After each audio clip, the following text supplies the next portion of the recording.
Assalamualaikum warahmatullahi wabarakatuh. Selamat datang di channel YouTube saya, teman-teman. Perlu diketahui bahwa video yang akan saya bagikan di sini adalah semua hal yang berkenaan dengan bahasa Inggris, terutama masalah TOEFL.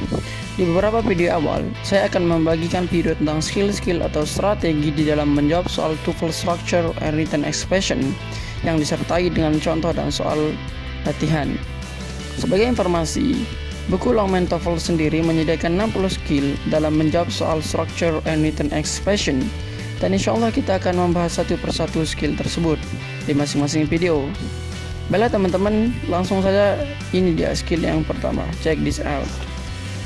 Baiklah, ini dia teman-teman skill yang pertama. Pastikan bahwa satu kalimat mempunyai subjek dan verb. Perlu teman-teman ketahui juga, selain mencari subjek dan verb dari suatu kalimat atau soal, teman-teman juga harus bisa mencocokkan atau menyesuaikan antara subjek dan verb tersebut.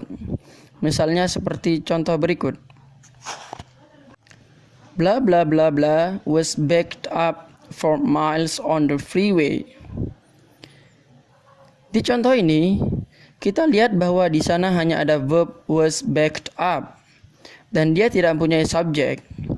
Maka dari itu, tugas teman-teman adalah untuk mencari subjek dari kalimat tersebut serta mencocokkan dengan subjek yang sesuai. Oke teman-teman, kalau kita lihat pilihan jawabannya, yang A, yesterday, tidak bisa menjadi subjek karena merupakan sebuah adverb atau kata keterangan. Jadi pilihan jawaban A salah. Kalau kita pilih pilihan B, in the morning, juga tidak bisa teman-teman, karena dia juga termasuk kata keterangan. Jadi masih salah. Nah, kalau kita pilih C, maka itu pilihan yang paling benar. Kenapa? Karena pertama, traffic itu adalah noun atau kata benda, dan kata benda bisa berfungsi juga sebagai subjek suatu kalimat. Yang kedua, verb was yang ada di kalimat tersebut, yang ada di soal, sesuai dengan subjek traffic, karena verb was itu adalah tunggal dan traffic juga tunggal. Itulah sebabnya selain mencari subjek, kita juga harus mencari yang sesuai dengannya, mencari verb yang sesuai dengan subjek tersebut. Jadi kalimat yang benar akan menjadi traffic was backed up for miles on the freeway. Tapi kan pilihan jawaban D juga termasuk kata benda atau noun yang bisa berfungsi sebagai subjek. Ya, memang benar. Tapi kan cars yang ada di pilihan jawaban D itu bentuknya plural atau jamak.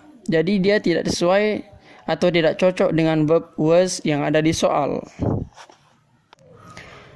Oke, sekarang kita lihat contoh soal berikutnya. Engineers bla bla bla bla for work on the new space program.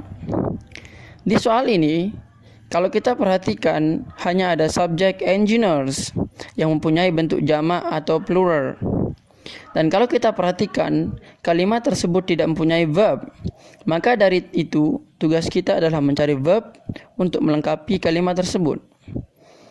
Oke, kita lihat pilihan jawaban A, necessary.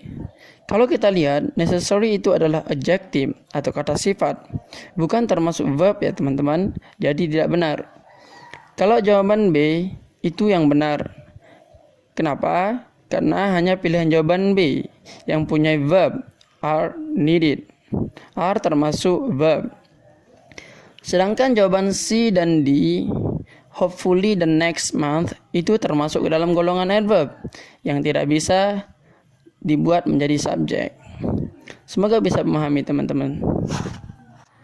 Oke, sekarang kita lanjut ke bentuk soal yang mirip seperti TOEFL test berikut ini. The boy bla bla bla bla going to the movies with a friend. Kalau kita lihat, di soal ini hanya ada subjek the boy dan present participle going. Jadi yang tidak ada adalah verbnya ya teman-teman. Kalau kita lihat pilihan jawaban A, he is, maka jawabannya salah.